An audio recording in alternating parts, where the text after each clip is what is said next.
We are tracking the breaking news this evening. The January 6th committee releasing its final report. I want to bring in Officer Harry Dunn. He was on duty during the insurrection and testified before the committee. He is on the force to this day. Harry, thank you so much for joining us tonight. How do you feel now that all of the evidence is out in the open for all the world to see? Well, thanks for having me on. I was listening to your panel a little bit earlier, and you said, I can't remember who you asked, but how can they ignore this now? It's a record of it. How can they ignore this? Will they be forced to come to terms with, everything that happened with Donald Trump and everything? And they'll just ignore it. They don't care. They don't care about it. They don't care about the facts. They never have. This committee formulated their story with Republican witnesses who were there, who were around the president the entire time. And it's like facts almost don't matter to these individuals. It doesn't matter. All they'll do is move the goalpost. And it's so disheartening because, everything that everybody on the force went through, that the Americans who were watching around the world, that they felt, that they experienced that day, everything that everybody went through, and all they're going to do is pretend like it wasn't that bad or doesn't even exist. It's so disheartening, but that's something that they got to come to grips with, because the facts are the facts. Like I'm reading it, going through the stuff that was already released about the text messages from people, the Fox News anchors, the members of Congress, everybody in Trump's inner circle, telling them to stop it, how bad it was. And then they got the nerve to come on TV later and act like it didn't even exist. So it's crazy. Do you personally feel betrayed by our government, the FBI, law enforcement? It was page 697 that stuck out to me. When I read it, it's when I said to our team, we need to talk to Harry Dunn. The FBI was collecting alarming reports from around the country, but didn't start looking at them closely until January 5th. You didn't have access to those reports. You didn't have access to any of that intelligence. Instead, on January 6th, you got on the front lines. You played defense like you do every single day, and you went to work, and you almost lost your life. Knowing this now, do you feel betrayed by our own government that they didn't prepare you for what you were in for?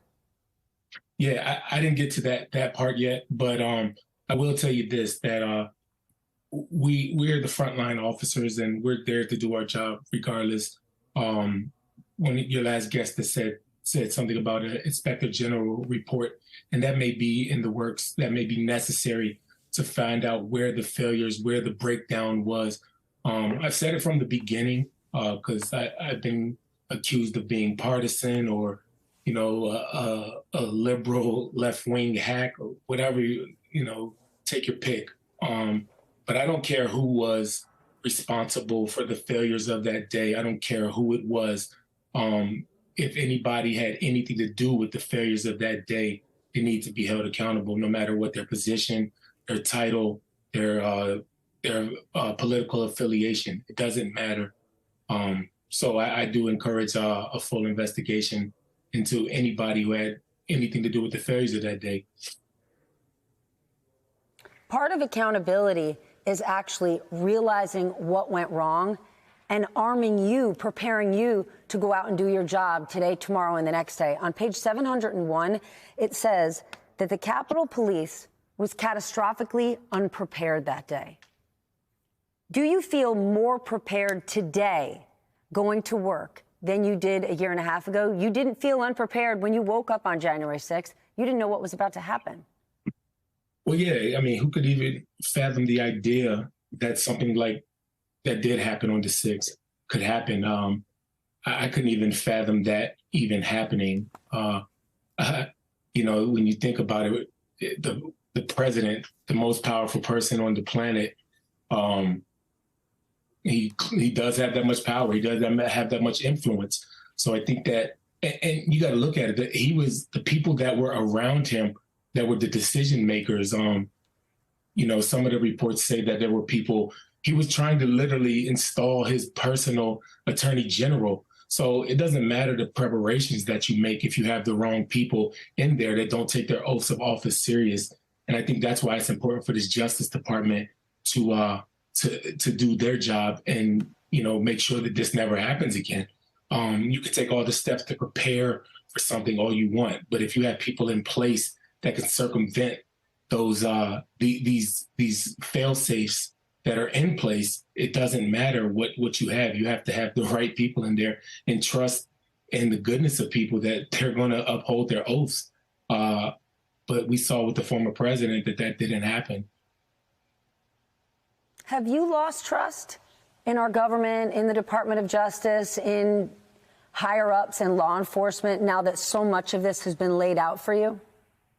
No, there have always been bad people out there. There have always been bad people that exist. There will continue to be. There's so many more. Like, when Donald Trump, is no longer relevant, there's going to be somebody to step up and take his place.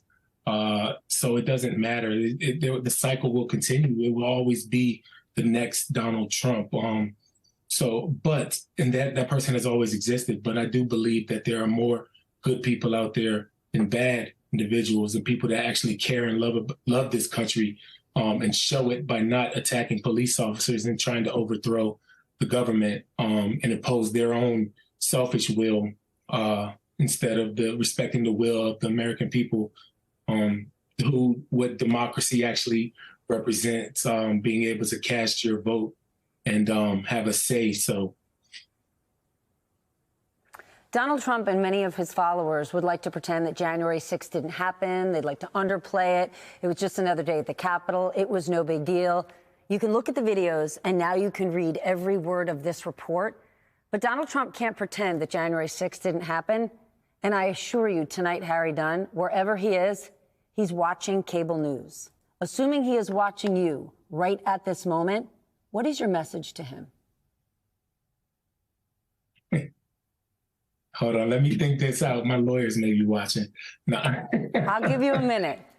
No. Listen to me. We both know after 6 years of Donald Trump, if there's one thing he's doing, it's watching cable news, especially when it's his name in the headlines. So what do you want to tell him tonight?